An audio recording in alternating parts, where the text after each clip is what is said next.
So my questions have been changing so much as I've been sitting here.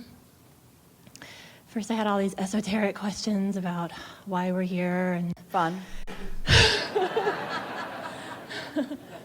But if it's fun in the spiritual world, then why do we come here to the physical More where fun. there's so much More fun.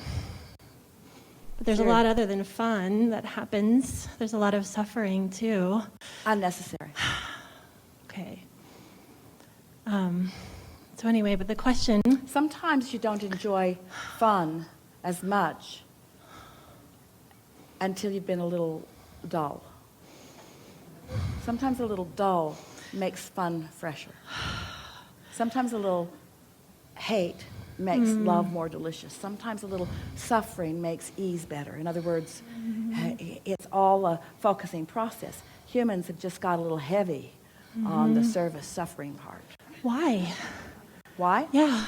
Because early on, they let go of their inner guidance and began relying on the response of other humans in their experience who were living life already conditionally. So, Early on as in our lives as children, not early on in the beginning of humanity. yeah, you early mean? on, yeah, as you come into this experience, you look to others and you respond to them, and the way they react to you sort of causes you to adjust. In other words, if every time you say something, somebody slaps you, pretty soon you stop saying that. Unless you have autism. When did we have, And then you just keep doing what you do. So when did we as humans, was there a time when there wasn't that, when that wasn't happening with us like as a species? But see, here's the thing that you got to understand, because that question implies that you're slipping away from alignment, and you're not. No. You are in a better stance today than you have ever been as humans. In other Okay, words, okay. things are not getting worse; they're getting better. There's no devolving. This is all evolution. Things are getting better and better and better and better and better. But that doesn't sound so good if you are in the moment standing in suffering. Doesn't feel too good to have somebody explaining to you how good it really is just because you can't see it. We know how annoying that is, but nevertheless, that is the way that it is. Everything is getting better. More are coming forth, knowing who they are, and more are holding to that longer. And more like you are discovering it earlier in your experience and expressing the example of it, because you can't teach through words only. It is through the clarity of your example. Yeah. Okay, so then I got more personal in my questions as I went from esoteric into more myself. I feel like I've... Answers are the same, though, aren't they? Yes, I guess so. Fun. I feel like I've felt a lot of responsibility my whole life, first with my father, and then I had my kids. We know. It's the way, it's easy to feel responsibility if you have forgotten that everyone has an inner being and that everyone has guidance. In other words, you know what the ultimate sense of responsibility is? I have to guide you, which means I have to make you hear me, which means I have to control you. That's impossible responsibility, and yet you all dabble at it until you give up. In other words, the only thing that saves you is your uncooperative children Or the choices and that employees. the choices that I make have a big effect on their lives. And so there are things that I want, like I want to move, I want to change location, but I don't know if that's the best thing for them. And so it's how do you... But here's the thing. We had this conversation already. The little naked boy said, I don't ever want to leave. I don't ever want to leave. I don't want to go. I don't want to go. I don't want to go. We had a whole conversation about how it isn't that you don't want to go. It's that you want to be happy, and you're associating happy with being here. And so once you show your children that happiness isn't contingent upon where That's you right. are, That's right. then you're free of the bondage of having to stay in one place all the time, which isn't fun. And then it'll just happen naturally. The move or not the move or whatever will just happen. Let it happen to you. But you've got to prepare yourself to realize you see, it really is this way. You've already put it in the vortex. And there is a clear understanding by all who know you and love you of the path not the shortest path, not the easiest path, the most fulfilling path, the most rewarding path. Sometimes the path has to lead you to questions so that the answers are meaningful when they come. Humans just say, nope, I'm here, I want to be there, take me directly there. And we say, you'll miss everything in between. I don't care, I just want to go over there. And we say, if you just went over there, you wouldn't be ready for what's over there. You need the path in order to be ready for what's over there. And what's over there is going to be way better than what would be over there if you could go over there right now from where you are right over there, because you're going to add more to over there on your way to over there. You see? And it's the adding to it that matters the most. We don't see any of you. You say, I'm going on vacation, and I'm home, and I'm going to go to all of these places, and then I'm going to come back home.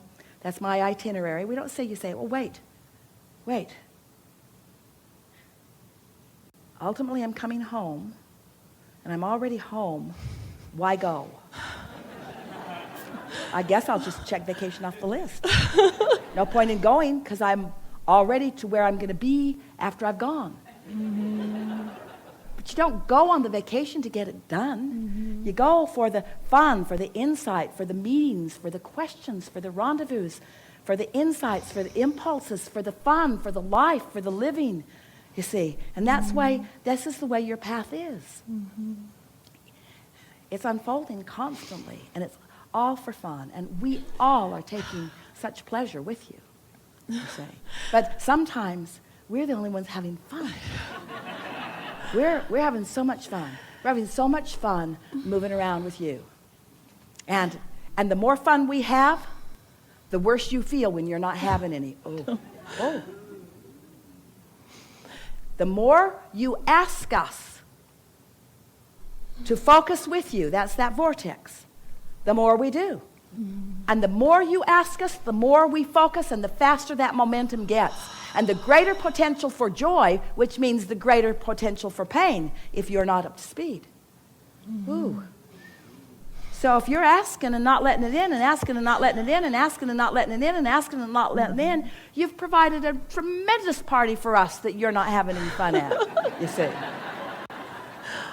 And humans say, well, if you were a good person, Abraham, you wouldn't have any fun either, because we're not having fun. And we say, hey, we're keeping the light on for you. So could you give me some help on, since I do have all these kids, and how to have fun with mundane, like how to have fun constantly washing dishes and doing laundry and breaking up fights? Well, you've presented an impossible scenario. And if that is the sum total of your life experience, we wish Alzheimer's on you.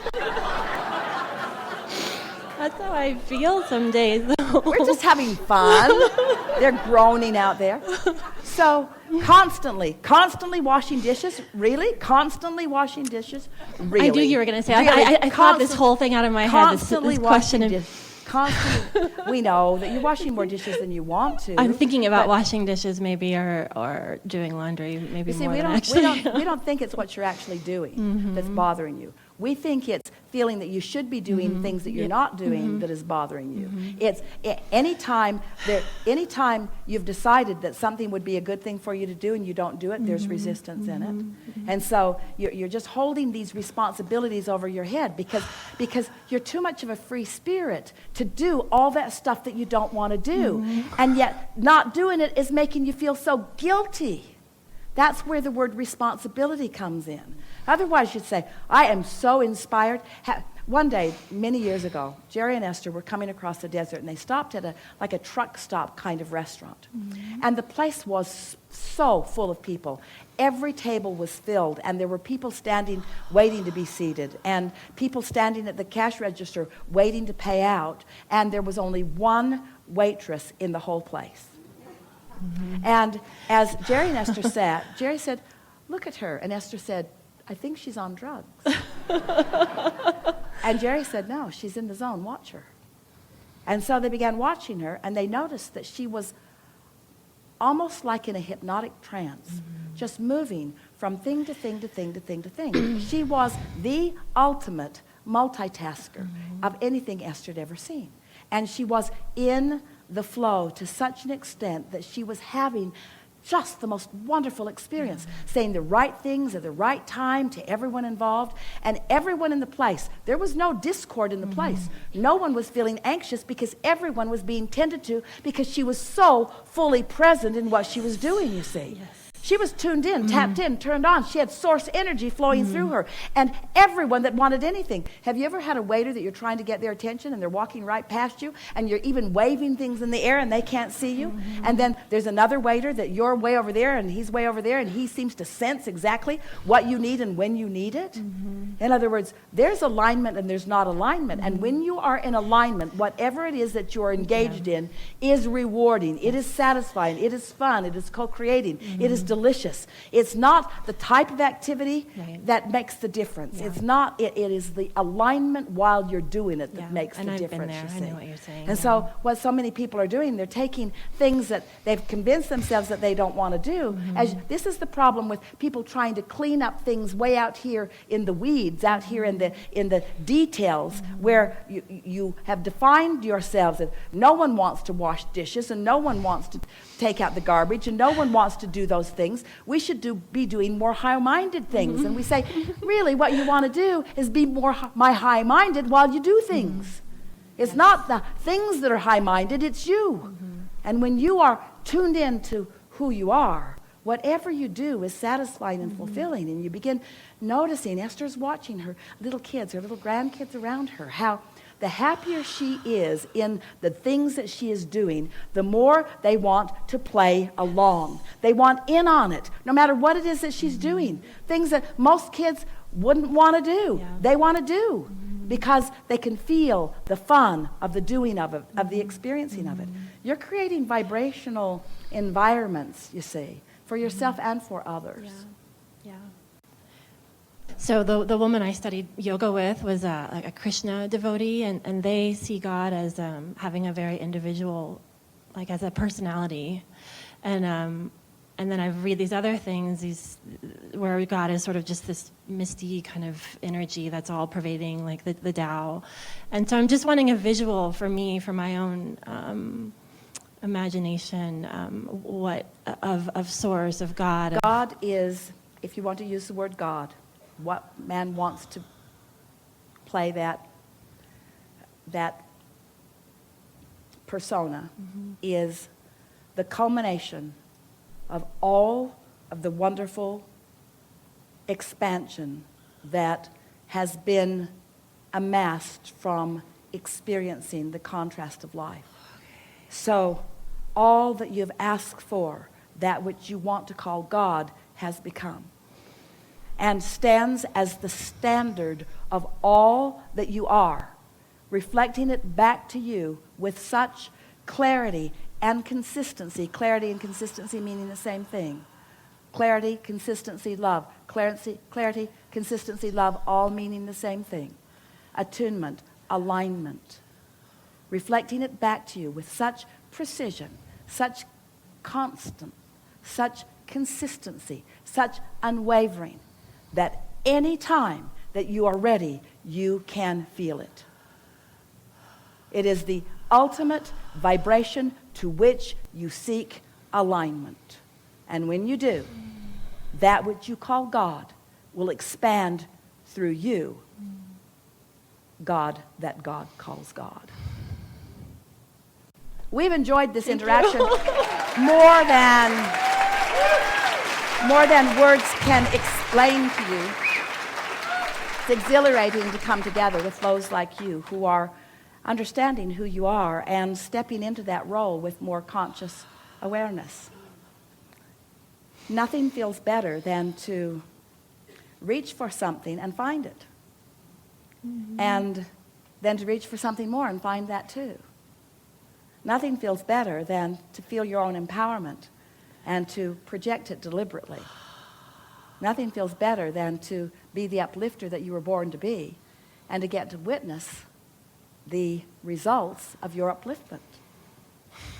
It is so delicious to be in your physical bodies, getting to experience the full-blown manifestation of your thoughts. Creativity just doesn't get any more delicious than that.